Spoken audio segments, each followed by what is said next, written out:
Joel, notice that 299 videos.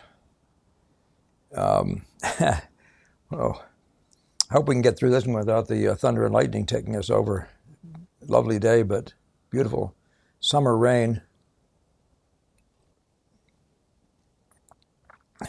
But yeah, maybe interrupting us. Who knows? Love your video, says Jeff. Are you going to do a video about the atmosphere in a painting, the harmony, that kind of thing? That's a question I've touched on any number of times, and I've noticed that when I touch on something, it sort of leads naturally to maybe leaning on it a little bit, and doing a little, pushing it a little further. So I guess, Jeff, your wish is my command. Lemonade today, cold lemonade in my mug.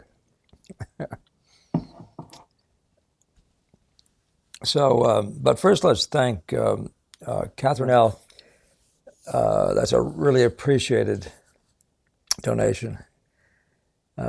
Actually, before I do any other commentary now, we're going to talk very quickly about the idea of atmosphere.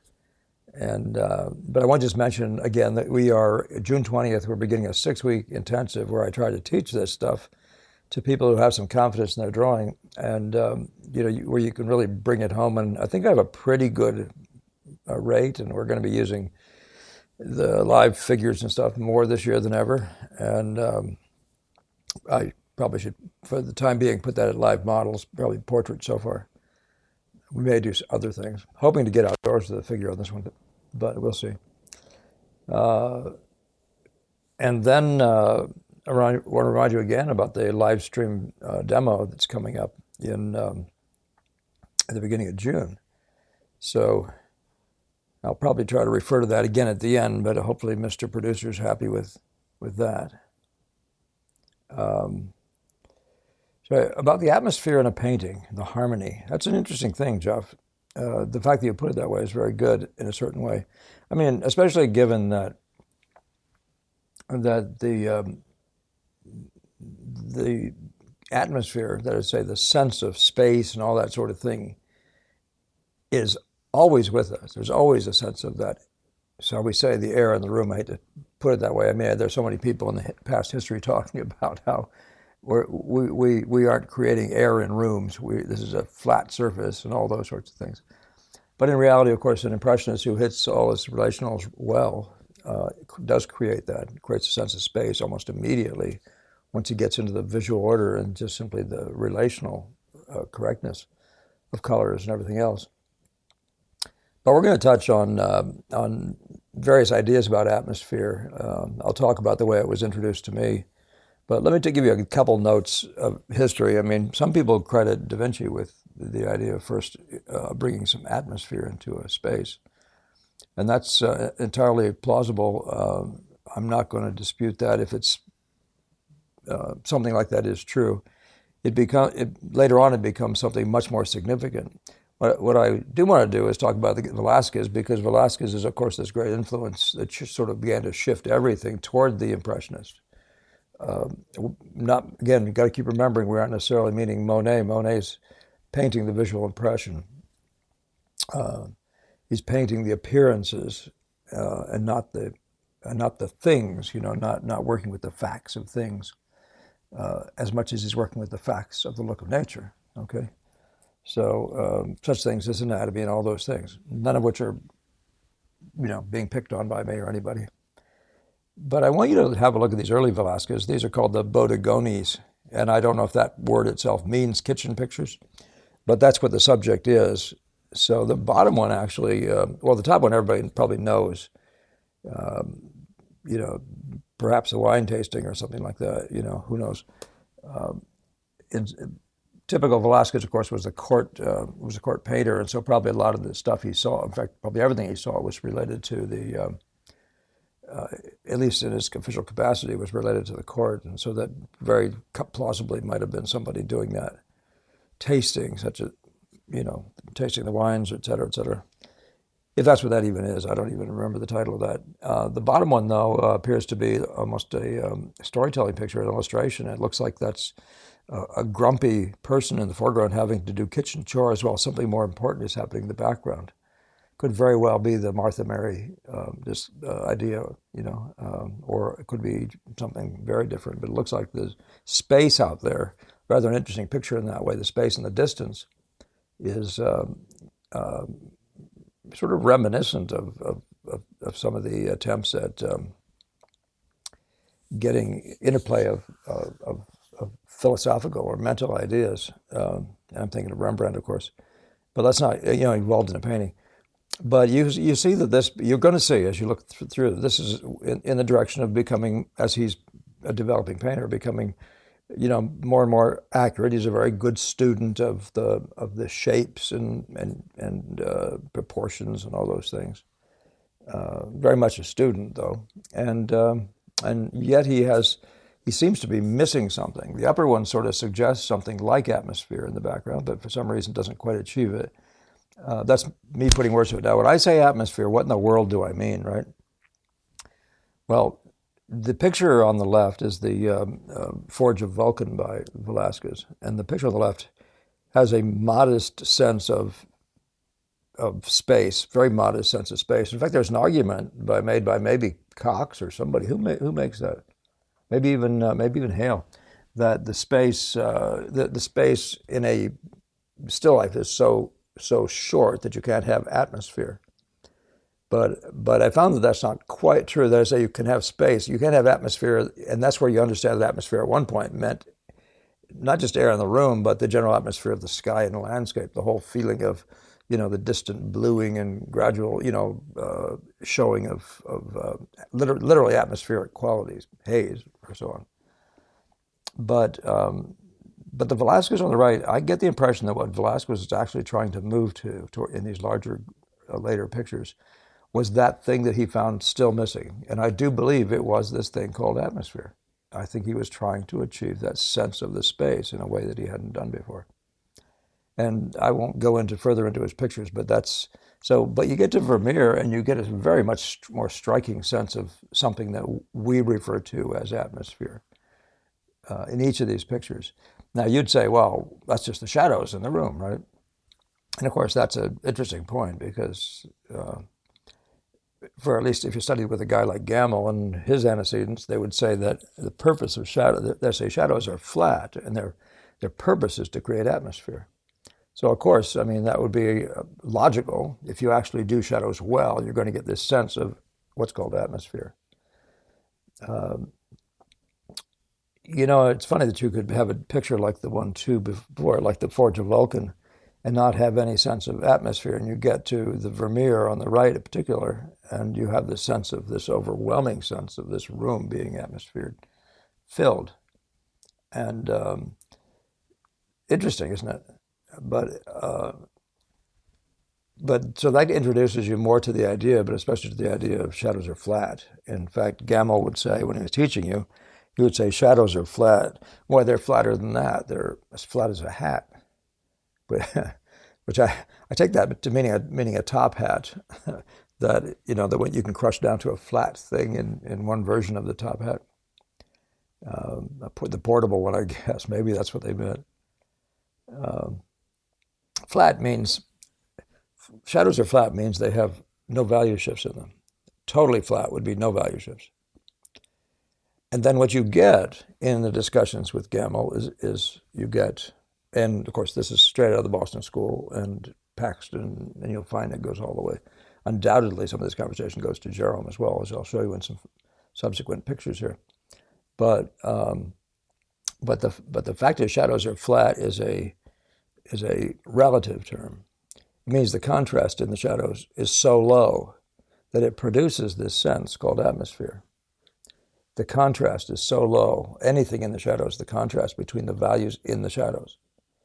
So the default place to start, this also reminds me of Da Vinci, but the default place to start is with shadows, is to flatten them out, to paint from shadow line to shadow line was part of the conversation with Gammel. And for all of you who don't know, I'm referring to R.H. Ives Gammell, and I reference the book The Twilight of Painting and any number of other paintings that he did.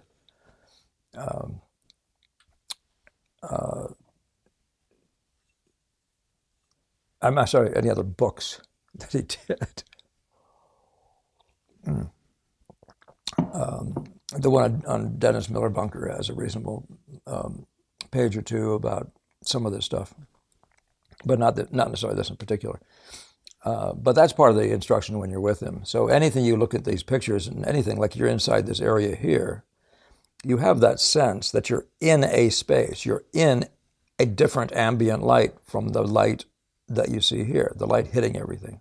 This is a different light, and we refer to it as ambient light. The light that's getting in there, typically in an interior, has a warmer quality than the light coming in through a north light window. That can all be reversed with artificial lights, of course.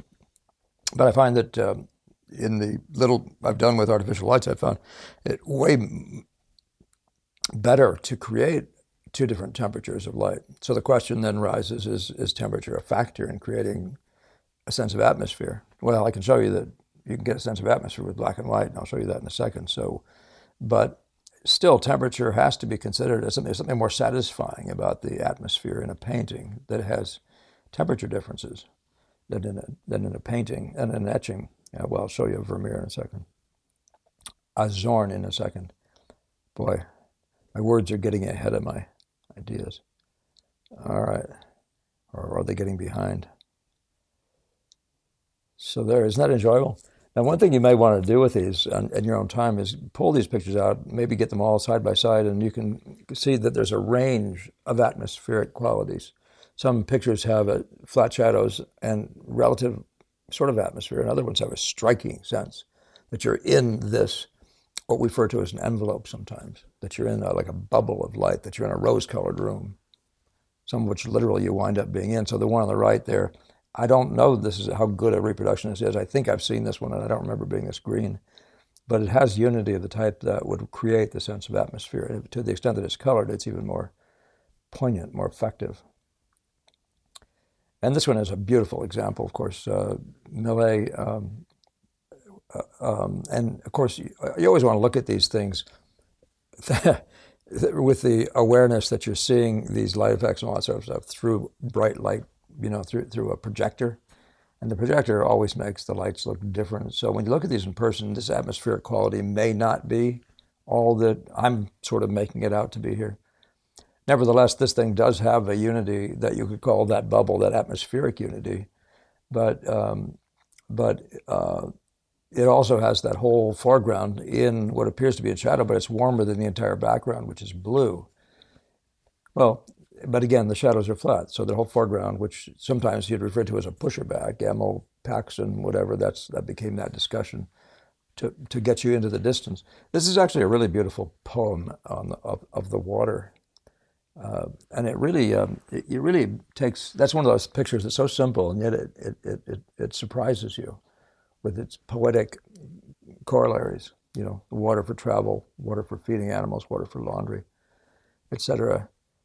And so it's like an ode to the water, an ode to water, and so it goes. So again, atmospheric. Now these two by Gérôme, and I'm doing this rather in chronological order, so don't take it wrong. These two are atmospheric, but it's understated if you want to put it that way. But you see how much of the simplicity of the dark mass, the part that's in shadows, is contributing to that quality. Now, there are plenty of things that also contribute. I mean, if you're talking about a different atmosphere, but we typically, when we're talking about atmosphere, we're talking about what's happening in the shadows. You can find spots in lots of paintings where there's a little section, maybe even if I held my hand up in some very useful way, you'd see that under my arm or around some area, there's this whole section that might be shadowy. And you'll see it has that warm feeling of having, that you could walk into. That idea, now, not that you're going to walk ever into a painting, but that idea of welcoming, almost in the sense of, a warm fire, hearthside. So But I'm going to give you even more striking examples now. In the case of Sargent, the upper one is rather a Velazquez, isn't it? And he's producing this striking light. And of course, he's doing Velazquez times, a couple, I don't know, with the whole lost and found right from the beginning all the way through the entire painting. Lost and found, by the way, that's interesting because lostness is what happens in those atmospheric areas.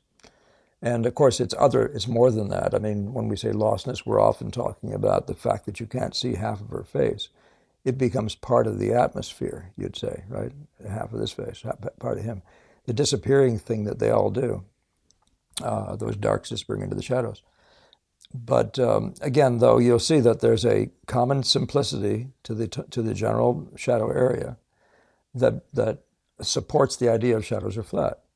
And then it's a degree of what you can get away with. Yes, and I mean, it's so easy for your eyes, it's a natural thing for your eyes to just zoom on everything, and you'll overstate every little thing that's happening inside here when you paint piecemeal.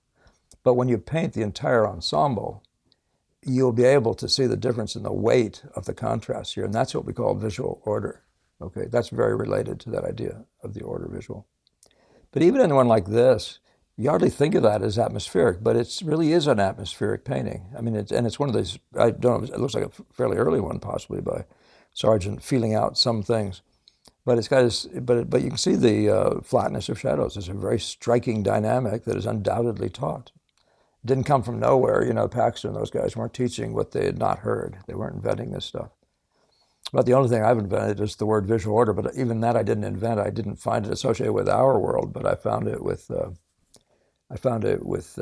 Petfarkin's discussions. So it must have come back from somewhere else. But the ideas aren't new. The idea of the science of appearances, even for Max Meldrum, there was somebody else writing a book called The Science of Appearance, the science of drawing, in which some of the first stuff he talks about is the science of appearances, which is just the impressionist thing.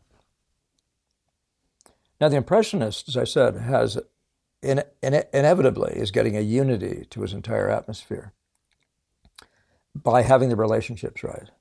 But in the case of the Sargent, the flatness is also a factor in it, right? So that creates this wonderful sense of space, which, if it stays back in a grand unity, appears to be befitting. It appears to be describing atmosphere. In fact, it does. If these values are right, it does describe a distance between him and the space behind him. And to the extent that it has a temperature, I find, or a little bit of color, and that's you're going to find that to be a rather significant thing in atmosphere and paintings, that the more color, the more atmospheric you may find it. You will find it. There's a sensation of atmospheric. This is, by the way, my experience with it, and yours may be other in significant ways, but the way I've used it, I'm hoping you can just get into my world and realize how I was introduced to the word. But you would hear it in school, chats with other students and visits to museums and stuff, and you'd see it from time to time. But you would have no clue what it was or what made it up, which is one of those reasons I welcome this question, Jeff. Zorn here, you can see, is getting a sense of atmosphere. If I hadn't put this here, you would easily agree that this whole area is saturated in an atmosphere. This is an atmospheric tone. So much so, in fact, that this even feels warm. This background feels warm. Isn't that odd? And I suppose you could argue that since ink is maybe just off black, that there's some possibility that the intermittent qualities of the two could begin to produce a warmness. Sort of really, or is it strictly illusional? Fascinating question. But this is Zorn, and it's something he typically does. You sense that in spaces even like this, there's an atmospheric quality, but the entire space back here is what we call atmosphere. That's the area that suggests atmosphere. That's the shadow that's essentially flat. He does have a backlight in it, but it doesn't mean anything to the shadow. Shadows stay relatively flat. They stay rather subdued and back. How much is back? The idea of backness of visual order. How much is backness important to the idea of atmosphere? Just distance. How much? I should have kept it, I guess. I had a decamp that was and there was just a head, and the shadows were just flat, and the wall was a distance from the head, and the wall was flat. So the only thing that had the facial features had form and all that sort of stuff, but everything else, but there's a remarkable sense of space created and a sense of atmosphere, with no attempt to be atmospheric in a way like putting a little smoke in the picture, as as Mr. Producer likes to do with his smoke machine. Now the left one though, Zorn, that's atmospheric too. Unity of the shadows, as you can see, but that's the continuity of the visual impression. And when you get your value and color relationships right, you will get a sense of the atmospheric of that sense of space to walk into, or you find your own word for it. There's no attempt on my part to make it do that when I'm painting, to make it walkable, to make you be able to go into it. On the other hand, if nature, when I look at it with big eyes, has this great unity, and you see the great space between things because of it, great drama between the lights. And remember between the lights and the great shadows. The rest of that point, by the way, Gamble used to say the form is in the lights, the shadows are for atmosphere. That was one of the quotes that he provided for us, one of the comments, axioms he'd throw at us. But this has a sense that you're in a peachy room, rather, doesn't it, or something? And so there's a sense of atmosphere. Is that a product of the correlation of reds and golds, just the way they're playing together, or to what extent is it more than that? But that's where you can talk harmony now all day long, and if you're an impressionist, harmony will have an atmospheric quality. And I separate the two, rather, right? So these are all Tarbells, and I did use names this time. Isn't that something special? I just checked my microphone to see if it's still the right level. I bumped the thing on my chest, but that shouldn't affect anything. All right. That shows you how little I know about this. It's a mystery. All right. But you can see the top one has an envelope of sunlight, rather, right? The family of the Tarbells is sitting out his family. I take it maybe some friends even. I don't know. They're all sitting out there on this bench next to the lake, and they're bathed in a unity of sunlight, which you can call atmospheric. It's an envelope of sunshine. And the one down below, this golden room, that's entirely different, right? That creates atmosphere, internal space atmosphere. The upper one is more like what I call impressionist unity. And if you're really unified, you should have the sense of the day. It should create the space, the spatial stuff, and the color relations and warm-cool relations all should be conspiring to produce a sense of the atmosphere of that day. The upper right one is much more like the way Vermeer does it, and Tarbell and all those guys were being very strongly influenced by their love of Vermeer, and significantly by those unifying shadows, those setting off, those shadows that set things off. And so this has a fairly striking sense of atmosphere, but again, more in the direction of that created by the way Velasquez did it as well. So, but the bottom one now, you're talking about what we call atmosphere. You're talking about, see, this painting could have been painted with a yellow canvas, and it might have been in the search for something more unified in the direction of something that might have produced atmosphere that would have led to a guy like Degas doing what he did. But Arthur Matthews does this in both these cases, in the bottom one more particularly than the one I just mentioned, we're just looking at. It looks like that was painted on a yellow, ideally, a yellow grid, the way Degas would think, a yellow surface, and all the colors are tuned to align with that, and it's a decorative feat, right? So a lot of the tonalists are more aware decoratively, but the fact is the visual aspects of painting are in one sense always decorative. They're visual color play. And so it doesn't mean that you're trying to design to distribute a particular gold or making a run like this or that. You're finding those relationships in nature itself, where here in this kind of a picture, you're trying to make sure it maintains the unity coloristic. So this picture is a golden painting. And you guys are going to see more and more of that in Innocence and some others as we go by. So the upper one is the same kind of thing, right? In which it all looks like it's just a song to gold, right? But it feels like you're in this warm room. In both cases, it feels like we have these effects out here in my yard sometime at twilight, where the entire space, all the green trees and everything, they're all of a sudden part of this great envelope. You've probably all experienced it, but this great envelope of a different color. And it's like literally the rose-colored lenses now on everything, and it changes the entire thing. Some of that, I think, is more frequent in the tonalists. But you can talk about, I don't think of Monet in the same way, even though he's painting atmosphere all day long. That's what he does. But I don't think of him quite the same way, but he definitely creates it in almost a tonalist way from time to time. And again, this is in the sense of atmosphere. This upper one is Monet, is simply done rather the way the tonalists do it. You know, it feels like it does feel like you're in a very hazy or time of maybe early morning haze. That's the sun, and so you're not seeing too much, and it gives that sense of everything being held in one atmosphere, the soft edges, and that seems to contribute to that. But the Dupré down below, that's a Barbizon painting.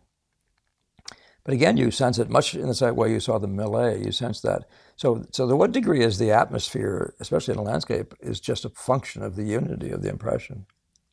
And yet it's a thing that the artist searches for. The artist is always looking to see how everything hangs together. That's the harmony thing. And atmosphere, or the sort of saturation of one color that sort of drifts through everything, it's one of those things that produces both effects. It gives you a sense of unity and a sense of atmosphere, harmony, if you like. The way I'm saying it works for the same thing. So the one above is the same as what Monet was doing. You feel like you're just standing in a pool of London fog, you know, at a given time of evening or morning, probably evening. I don't know why I say that.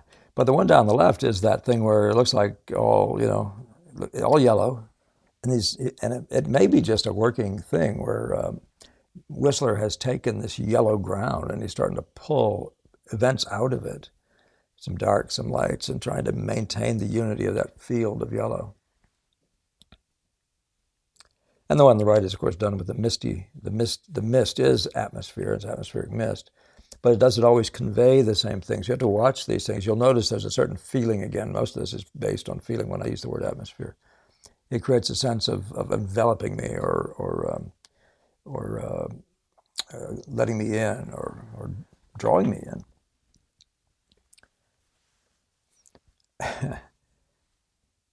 If you wonder why I'm wiggling around in my seat today, it's because I was outside and I shortly ago had a tick on me. Great tick fears in northern New England. We had so many more than we used to.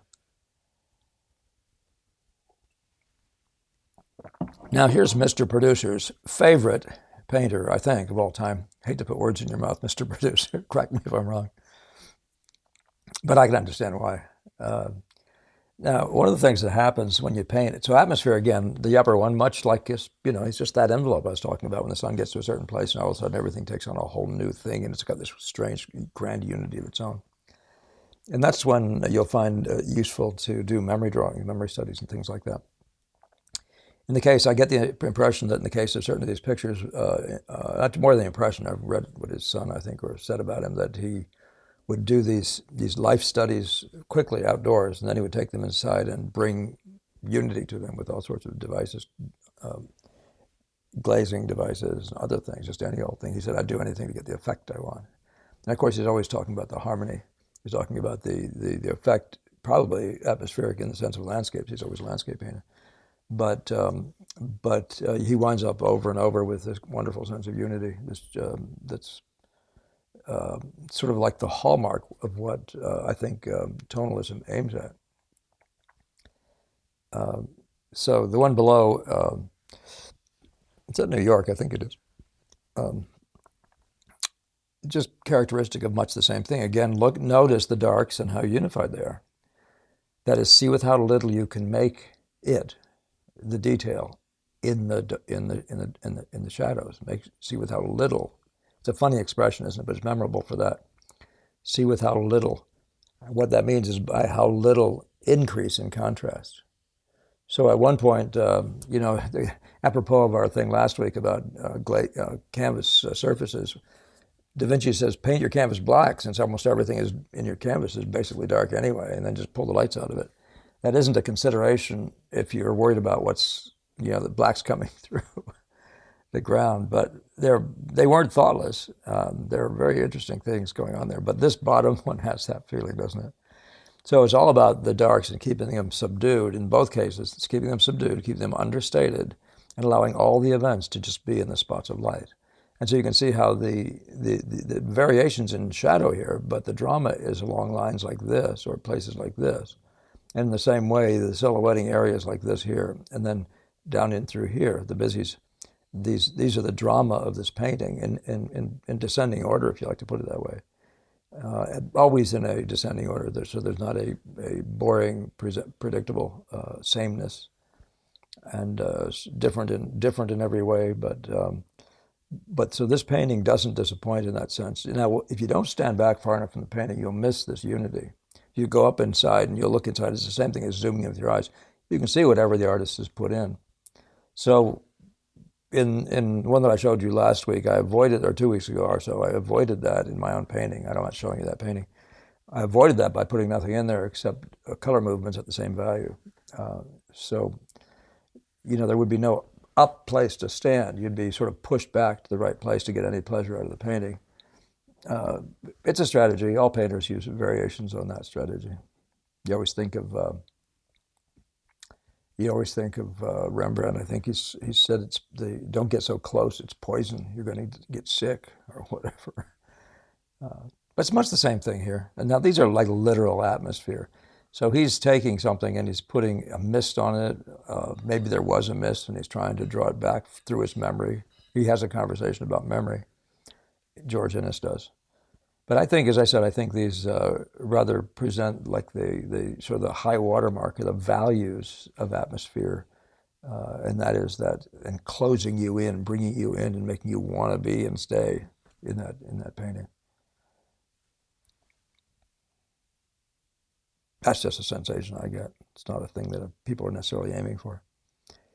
And then you're getting to the end here, but I can point out in the paintings by John White Alexander, and he's not typical. One of the things you want to say about people who do atmosphere is normally they're aiming at it. Now, when you paint with flat shadows, you may get flat shadows, but if you really want the sense of atmosphere to dominate, and that's a really key thing, there's a domination in the mind of the artist. He wants you, the viewer, to be owned by that more than anything else in the painting.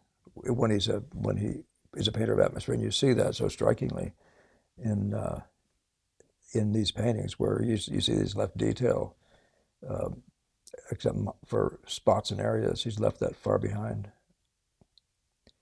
So, but there's an interesting thing about the use of flat shadows and dark shadows in the case of the John White Alexander on the right, where it creates a sense of mystery also. And there's no denying that. It creates a sense of that's lost and found, that's mystery. And, the presence of something, and there's mysterious other stuff. And it can contribute in a storytelling way to a dark tale like this one. And then the other one, this is another one that I consider to be much more in the tonalist family, two of them both by Alexander. And that has that sense of being I almost feel like, since I'm sitting in a very humid room today, that this person must have been painting in a really humid room. But this room appears to have lights quite, the general light of the room is quite light, so that the darkest of the model really are not very dark. So the walls could have theoretically have been white or something, and you can get effects like that. I still recommend, if you do it, that you actually try to establish, enough places where you can get play, contrast. But significantly, the atmosphere is produced by these kinds of unities, right? The way these areas hang together, or this hand down into this passage down here, all just blow in together. Just this lostness is really a factor in producing the sense of atmosphere. So let me revisit, see if there's anything I've failed. I'm sure there's something I won't think of. Innes, the tonalists in general, Monet and Dupre. The Hudson River School has that from time to time, not infrequently. I didn't think of anybody in particular. And by the way, mostly when I do this, the reason for me to do it is because, I mean, the reason I pick the pictures I do is because I know these pictures. And they're the ones that I've always thought of in the way I'm talking about them. And then I find a few others, of course, in the process. Sometimes you just know a painter who tends to do it. I've always known the etchings of Zorn and that wonderful way of creating a lost and found space, very visual orderly. And again, that's what so much contributes to the idea of unity in the shadows, what contributes to the atmosphere. But keep remembering that the understated contrasts in the shadows is a huge factor in keeping your shadows atmospheric. If everything's climbing out of the shadows, you will lose that. I didn't want to bring examples in where people have done that, but in any passage out here, even in this one by Sargent, you'll see no matter where he is, he's understating all except the high contrast spots. He's understating the contrasts, and I think you'd argue that that's what gives it a significant part of its atmosphere, a sense of air. Interesting, isn't it? The idea of flat shadows and atmosphere. So yeah, these things are painted up so much that you can walk in. These are the paintings where you feel like the Boston School may have had a better idea, but the details in pictures like this are painted up so much that you frequently you walk up to them and then you never leave. And it is one of those ideals, and I don't know whether it's expressed by Jerome or somebody else, but the idea is you want to have pleasure at the distance and you want to have pleasure as you're closer. So I don't, when I'm talking about pleasure, I'm talking about all this stuff could be lost, but when you get down to something where the silhouettes are, you really need to give information. You got to deliver something of value for the viewer from somewhat up close. But that's a question about whether, my sense is that a lot of these guys were working and thinking that way. That conversation does come up. Yeah, this is the laundresses, Millet. Yeah, is that epic poetry? Somebody brought that up recently. So yeah, enjoyed all you guys' comments the last few times around. A lot of nice stuff. I'm glad to see you're all enjoying or the way you're enjoying the demonstration. I hope we can be as effective this time. And I'm still trying to figure out a better way to be observing my eyes aren't that great to see long distance, or I could put this some unnoticeable screen somewhere, but I'm afraid I need a screen that I can stare at the iPad. So who doesn't love Vermeer for that very reason? One of the senses that Vermeer gives you is a sense of peace and a sense of harmony. And I think a lot of that is produced by the unity of the shadows. There's so many passages where you don't have to go. And he limits the noise to key spots, a limited number of key places, so that these action places are living in this quiet atmosphere. But he does create a sense of order, doesn't he? A remarkable sense of order. You want to call that harmony, Jeff? So there we are. All right, let me go back and see if I can find a question and see if there's anything else I can look at here that might be. One thing we could talk about is the idea of mood creation. I'm going to go back to your point. That's all clear to me. Okay. All right. So the one other thing we can talk about is the idea of mood creation. You'll know as this atmospheric thing gets more and more pronounced, you are beginning to get the sense of a mood. But that is to say, a sense of something, a good feeling, a number of things like that.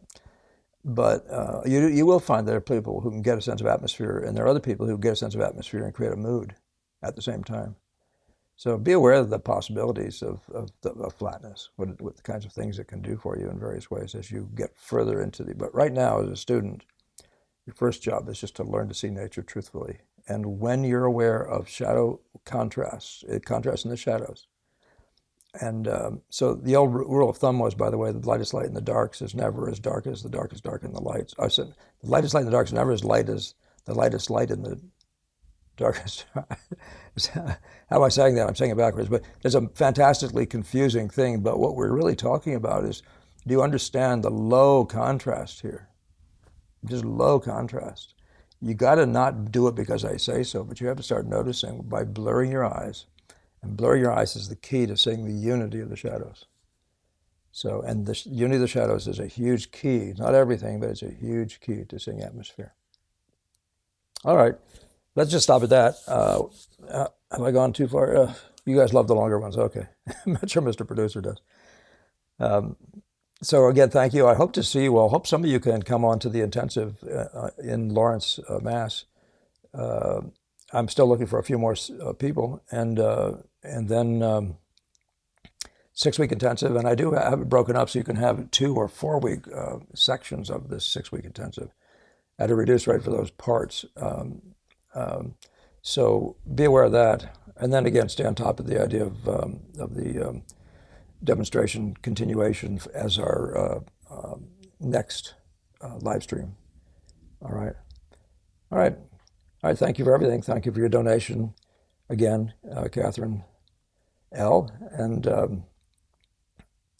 all of your comments, all of your sharing and subscribing. And we'll see you in the next one.